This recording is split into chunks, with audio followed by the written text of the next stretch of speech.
बिलावल भुट्टो जरदारी पर इल्ज़ाम लगा दिया है मौलाना फजलुर रहमान साहब ने कि इन्होंने डील कर ली है इस्टेब्लिशमेंट के साथ। फिर ये भी कहा है कि जी जो ऑफ़र बिलावल को हुई थी वो ऑफ़र हमें भी हुई थी, लेकिन हम माने नहीं। हमें हर चीज़ का पता है, हर चीज़ हमारे नोटिस में है, लेकिन अगर हम इस पर मुहाज़रे करें तो सुई भी नहीं बचेगी। अब बिलावल भी जवाब दे रहे हैं तुर्की ब तुर्की। वो कह रहे हैं कि जी ये जो अपोजिशन है या अपोजिशन कर लें, या आप कहें कि हुकूमत के सहूलतकार हैं, आप तो हुकूमत को बचा रहे हैं, हम जो आइडिया देते हैं जी बुजदार को गिराओ, आप उस तरफ आते नहीं हैं, अपने वोट का इस्तेमाल करें, वोट को इज्जत की जब बात करते हैं। तो गुलाम मुर्तज़ा साहब, ये कौन सी डील हो गई है बिलावल के साथ इस्टेब्लिशमेंट की, और क्या पेशकश बिलावल को हुई थी जो बिलावल ने तो मान ली, फजलुर रहमान साहब या पीडीएम नून लीग नहीं मानी? देखें, जो उनको अपोजिशन के हवाले से जो बात कल भी हुई थी, आज भी उस हवाले से जो मौलाना फजल रहमान का मौक़िफ़ है कि इन्होंने पीडीएम को ख़त्म करने में मीर जाफ़र और मीर सादिक का किरदार अदा किया है। पाकिस्तान पीपल्स पार्टी ने जो उन्हें डील दी गई है, देखें तमाम केसेस जरदारी साहब के अब कहाँ पे तारीखें पढ़ रही हैं उनकी, कहाँ वो अदालतों के धक्के खा रहे हैं। अब तो पुरसकून है काम। कहाँ गया वो 1400 अरब रुपए का जो पापड़ वाले और फलां वाले, जो कुल्फे वाले और ईंटों वाले, भट्टे वाले, वो मजदूरों वाले पैसे, वो कहाँ हैं? वो केस किधर है?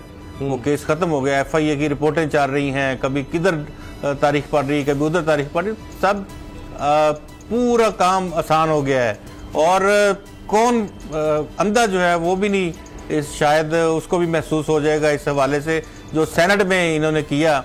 तो क्या कोई जमहूरी कुव्वत वो उसको देख के ये कह सकती है कि ये कोई अपोजिशन वाला किरदार अदा किया था पाकिस्तान पीपल्स पार्टी ने? क्या ये वो पाकिस्तान पीपल्स पार्टी है जिसकी बुनियाद जुल्फ़िकार भुट्टो ने रखी थी और ये सूरत हाल थी? तो ये वाकईतन सही बात है कि उनके कान में भी फूंक मारी गई थी कि आपको अगला जो इंतखाबात हैं उसमें अच्छी सीटें देंगे, आपका पूरा शेयर देंगे, आपको वज़ीर-ए-आज़म बना देंगे। मौलाना फजल रहमान साहब को ये ऑफर हुई है और उन्होंने कहा कि नहीं, इस वक्त ये सूरत हाल नहीं है, इस वक्त आयन की बात है, आयन की बालादस्ती की बात है। इस वक्त जो RTS बैठाया गया था, जो जाली मैंडेट दिया गया था, अभी उसकी बात हो रही है। अभी नए इलेक्शंस की बात नहीं हो रही। नया इलेक्शन आएगा तो नए इलेक्शंस के हवाले से भी बात कर लेंगे। तो ये उन्होंने ये कहा है कि बिलावल को जो लॉलीपॉप कहते हैं, उनका ये कहना है मौलाना फजल रहमान का कि बिलावल को जो लॉलीपॉप दिया गया है कि आपको वज़ीर-ए-आज़म बनाएंगे, पंजाब में भी सीटें लेके देंगे और बाकी इलेक्टेबल्स जो हैं उनको भी शामिल करेंगे। तो इसीलिए उनके अंदर आप ये देखें ना कि कितनी बड़ी बातें वो कर रहे थे गिलगित बल्तिस्तान के इलेक्शन में, फिर कश्मीर के इलेक्शन में। कश्मीर में आप जानते हैं शेयर उनको उनके बराबर दिया भी गया है। और उसके बाद उनकी सारी पॉलिटिक्स देख लें तो वो पीडीएम की पॉलिटिक्स कुछ और अंदाज में है, इनकी पाकिस्तान पीपल्स पार्टी की पॉलिटिक्स जो है वो किसी और अंदाज में चल रही है।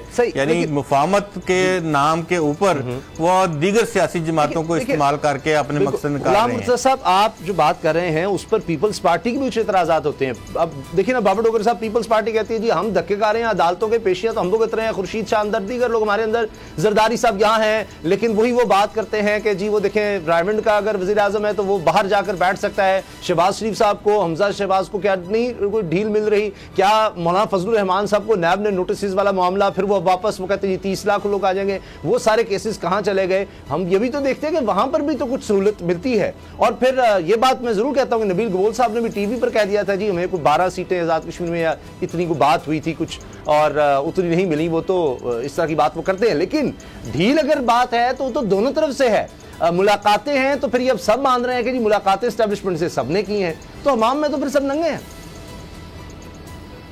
उसामा साहब, एक चीज याद रखें कि जब भी पार्टी और नून लीग एक दूसरे के साथ चलेंगे तो दोनों इसलिए चलेंगे कि दोनों कुछ ना कुछ चाह रहे हैं, दोनों कोई ना कोई डील करना चाह रहे हैं और वो प्रेशर बढ़ाना चाह रहे हैं। चाहे ये 2008 का जो ये दोनों करीब आई थी या उसके बाद जब करीब आई और जब भी जिस पार्टी को जो भी फायदा मिला उसने दूसरे को परे फेंका और वो खुद आगे निकल गई।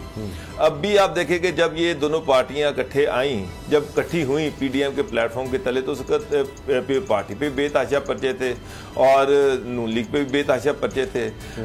उसके बाद क्या हुआ, मियाँ साहब बाहर चले गए। मियाँ साहब बाहर चले गए और उसके बाद आगे देख लें कि फिर पार्टी की जब बारी आई, उन्होंने अपनी डील की, उन पे अपने केसेस खत्म करवा लिए।